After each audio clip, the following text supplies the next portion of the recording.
For decades, California has led the nation in our efforts to protect the rights of vulnerable workers. We made history by providing vital protections for farm workers. We made history by being the first state in the country to ban smoking in the workplace.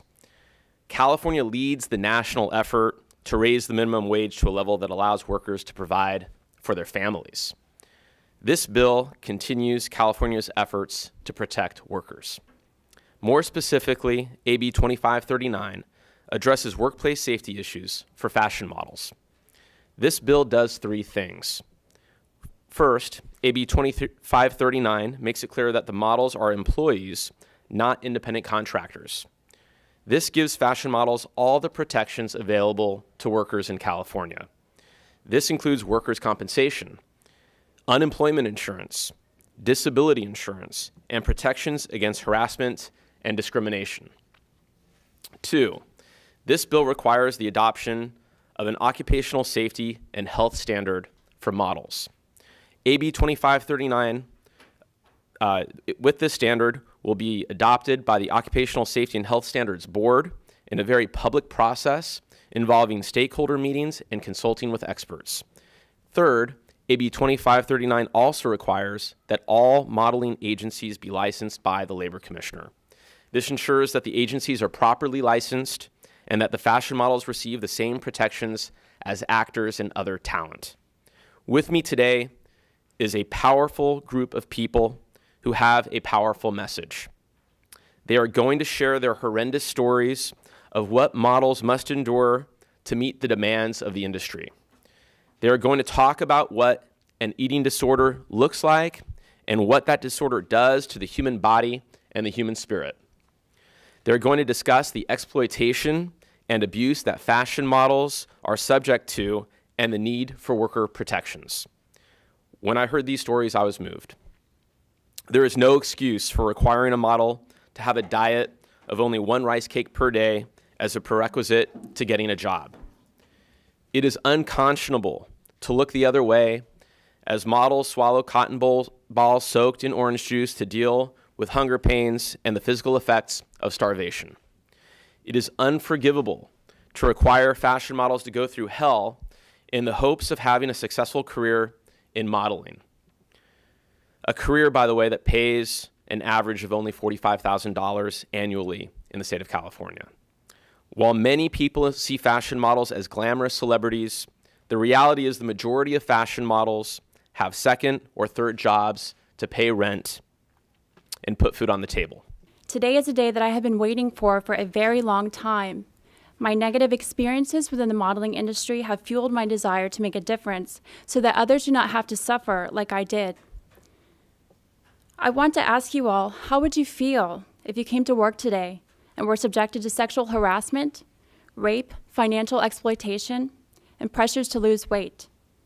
That might sound ridiculous, but it's not. It's what happens within the modeling industry on a regular basis, and it happened to me. The modeling industry is poorly regulated. During my career, I encountered bullying from agents and other professionals, and there was a sexual harassment, rape, and I was exposed to enormous amounts of drugs and alcohol, had payments withheld beyond the legal periods or was never paid at all, and was pressured to lose so much weight that I eventually developed anorexia nervosa and had to exit the industry due to my illness in 2012. While these are all things that nobody should ever have to experience, they were a mere fraction of what I went through. The sexual harassments and pressures to lose weight were nearly daily occurrences, and there were no laws or protections in place to help me. Instead, I was seen as just another model because I was an independent contractor, not an employee, and that nearly cost me my life. I do not think, however, that the modeling industry should be vilified, rather that it can benefit from restructuring in the ways of workplace protections and improved health standards. This is why Bill AB 2539 is critically needed. 40% of models are currently struggling with some sort of an eating disorder, and that's just the reported percentage.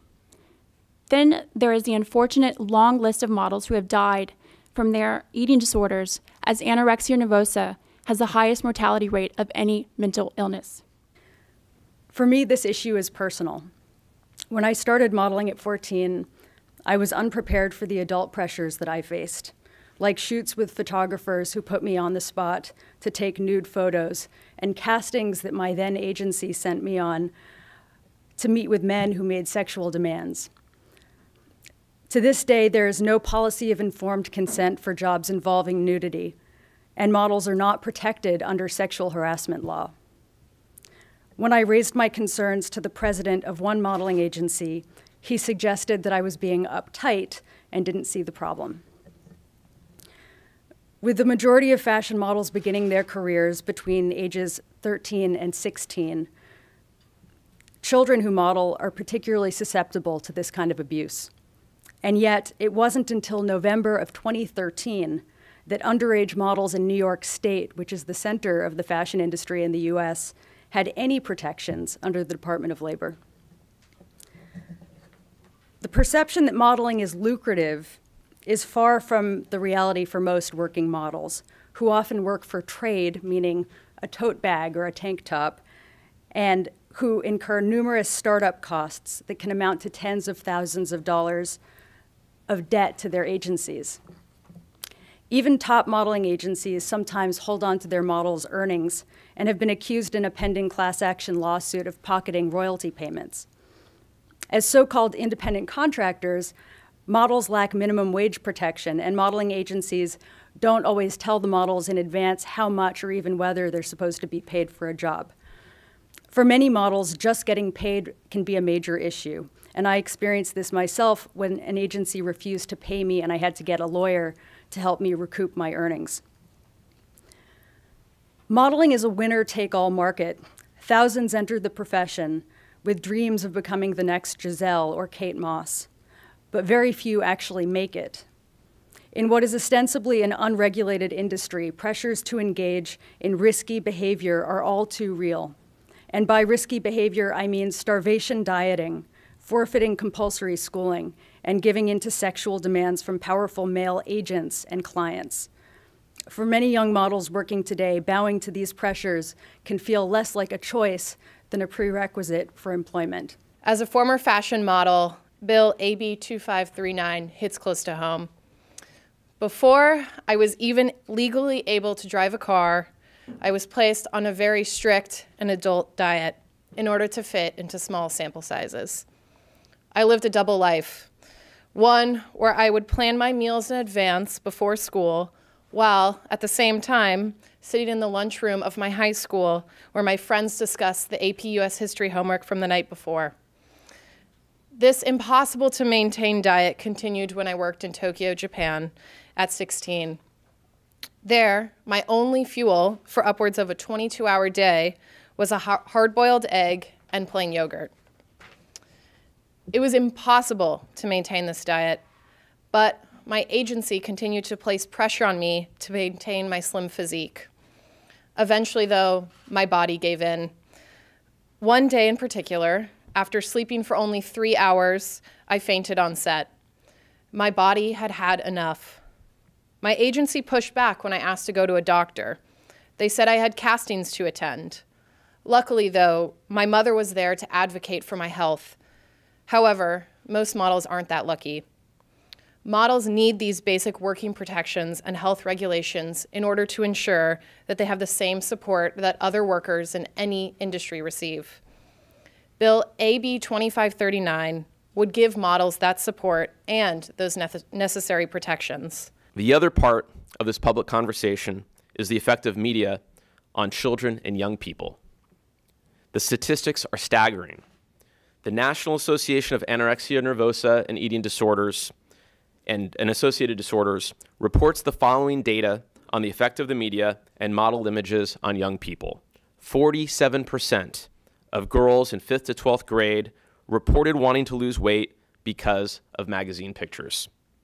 69% of girls in 5th to 12th grade reported that magazine pictures influenced their idea of a perfect body shape. 42% of 1st to 3rd grade girls want to be thinner. 81% of 10-year-old girls and boys are afraid of being fat. There is no doubt when the industry forces models to be unhealthy, the societal effects are felt well beyond the runway and beyond the photo shoot.